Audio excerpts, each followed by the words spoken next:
एक छोटे से गांव में एक गरीब किसान रहता था। उसका नाम था हरी राम। उसके 4 बेटे थे, राम, श्याम, मोहन और अर्जुन। चारों बेटे दिखने में बिल्कुल सामान्य थे, सीधे साधे, मासूम।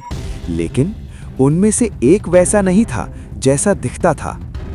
कुछ दिनों से हरी राम को घर में अजीब चीजें दिखने लगी।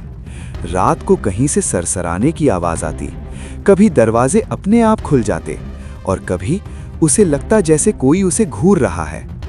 एक रात हरी राम की नींद अचानक खुल गई। पूरा घर शांत था, लेकिन तभी उसे जमीन पर कुछ हिलता हुआ दिखा।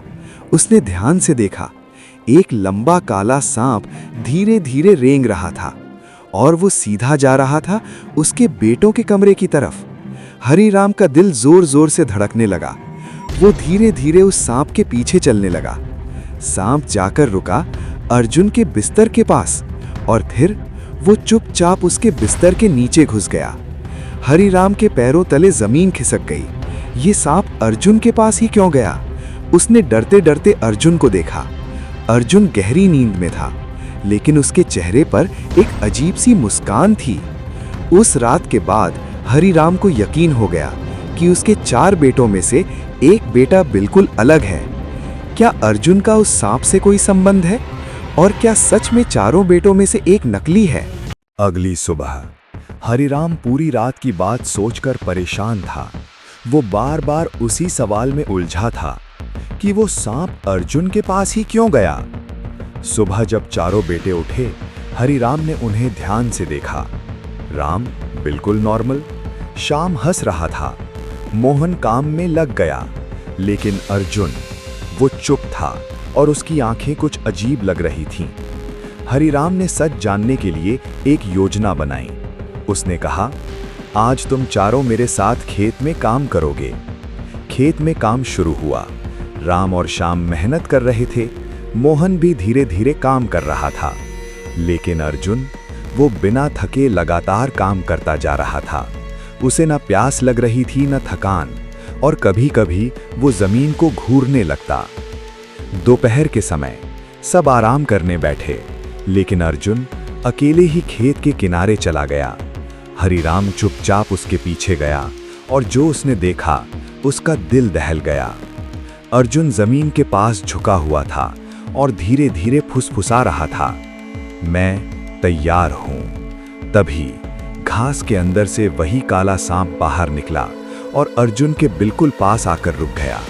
लेकिन इस बार अर्जुन बिल्कुल भी नहीं डरा, बल्कि वो सांप को ऐसे देख रहा था जैसे वो उसे पहचानता हो। अब हरिराम समझ चुका था कि ये कोई साधारण बात नहीं है। उसका बेटा अर्जुन उस सांप से जुड़ा हुआ है। आखिर अर्जुन और उस सांप का क्या रिश्ता है? क्या वो सच में इंसान है या कुछ और? हरिराम झाड़ियों के पीछे छुपकर सब देख रहा था। अर्जुन झुका हुआ था और उसके सामने वही काला सांप फन फैलाकर खड़ा था। तभी अर्जुन ने धीरे से अपना हाथ आगे बढ़ाया और वो सांप बिना हमला किए उसके हाथ पर चढ़ गया। हरिराम की आंखें फटी रह गईं। ये कोई साधारण बात नहीं थी। अर्जुन धीरे धीरे बोला, तुम आ गए, मैं तुम्हारा इंतजार कर रहा था। तभी कुछ अजीब हुआ। सांप ने अर्जुन के कान के पास फुसफुसाया, जैसे वो उसे कुछ बता रहा हो। अर्जुन की आंखें अचानक बदल गईं और वो जमीन की तरफ देखने लगा। आज रात सब खत्म हो जाएगा। हरिराम के पैरों तले जमीन खिसक गई। सब खत्म मतलब क्या? उसी वक्त अर्जुन ने अचानक सिर घुमाया। उसकी नजर सीधे हरिराम पर पड़ी। कुछ पल के लिए दोनों की आंखें मिलीं और हरिराम समझ गया कि अर्जुन को सब पता चल गया है। सांप धीरे धीरे नीचे उतरा और घास में गायब हो गया। सांप धीरे धीरे हरिराम की तरफ बढ़ा और बोला, पिताजी, आपने जो देखा वो किसी को मत बताना। उसकी आवाज में प्यार नहीं, एक अजीब सा डर और चेतावनी थी। हरिराम अब पूरी तरह डर चुका था। मेरा बेटा किसी बड़े खतरे में है या फिर वो खुद एक खतरा बन चुका है। आज रात क्या होने वाला है और क्या हरिराम अपने परिवार को बचा पाएगा? हरिराम का दिल डर से कांप रहा था। उसे अब यकीन हो गया था, आज रात कुछ बहुत बुरा होने वाला है। उसने तुरंत फैसला लिया, मुझे अपने बाकी 3 बेटों को बचाना होगा। शाम होते ही हरी राम ने राम, श्याम और मोहन को अलग ले जाकर सब सच बता दिया। पहले तो वो डर गए, लेकिन फिर उन्होंने तय किया, आज हम सब मिलकर सच का सामना करेंगे। रात गहरी हो गई, पूरा घर शांत था, चारों तरफ सन्नाटा और हवा में डर का माहौल। हरी राम और उसके तीनों बेटे चुपचाप अर्जुन के कमरे के बाहर छुप गए। अंदर अर्जुन अकेला बैठा था और तभी खिड़की से वही काला सांप अंदर आया। इस बार वो पहले से भी ज्यादा खतरनाक लग रहा था। उसने अर्जुन के चारों तरफ घूमना शुरू किया। अर्जुन बोला, अब वक्त आ गया है।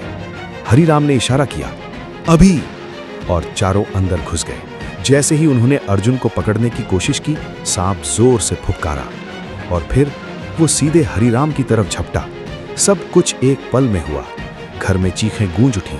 राम, श्याम और मोहन डर के मारे पीछे हट गए, लेकिन हरी राम रुका नहीं। उसने हिम्मत जुटाई और एक लकड़ी उठा ली। अब सामने था, एक तरफ पिता और दूसरी तरफ वो खतरनाक सांप। क्या हरी राम उस सांप का सामना कर पाएगा या आज उसका परिवार हमेशा के लिए खत्म हो जाएगा? कमरे में अफरा तफरी मच गई थी। सांप फुफकारते हुए हरिराम की तरफ बढ़ रहा था, लेकिन इस बार हरिराम पीछे नहीं हटा। उसने हिम्मत करके लकड़ी उठाई और जोर से सांप के सामने खड़ा हो गया। जैसे ही सांप हमला करने वाला था, अर्जुन अचानक चिल्लाया, नहीं, रुक जाओ। सब चौंक गए। अर्जुन जमीन पर गिर पड़ा और दर्द से तड़पने लगा। वो चिल्लाया, पिताजी, मुझे बचा लीजिए, मैं इसके वश में हूं। अब सारा सच सामने था। अर्जुन नकली नहीं था, बल्कि वो सांप के काबू में था। हरिराम की आंखों में आंसू आ गए। ये मेरा बेटा है, मैं इसे कुछ नहीं होने दूंगा। उसने पूरी ताकत से लकड़ी घुमाई और सांप पर वार किया। सांप जोर से फुफकारा और फिर धीरे धीरे पीछे हटने लगा। अचानक वो खिड़की से बाहर निकलकर अंधेरे में गायब हो गया। कमरे में सन्नाटा छा गया।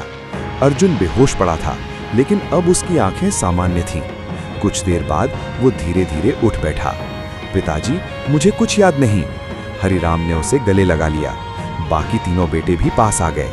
अब सब समझ चुके थे कि खतरा खत्म हो चुका है और उनका परिवार सुरक्षित है। सुबह होते ही हरिराम ने पूरे घर में पूजा करवाई और उस दिन के बाद वो सांप कभी वापस नहीं आया। बुराई चाहे कितनी भी ताकतवर क्यों ना हो, परिवार की एकता और हिम्मत से उसे हराया जा सकता है।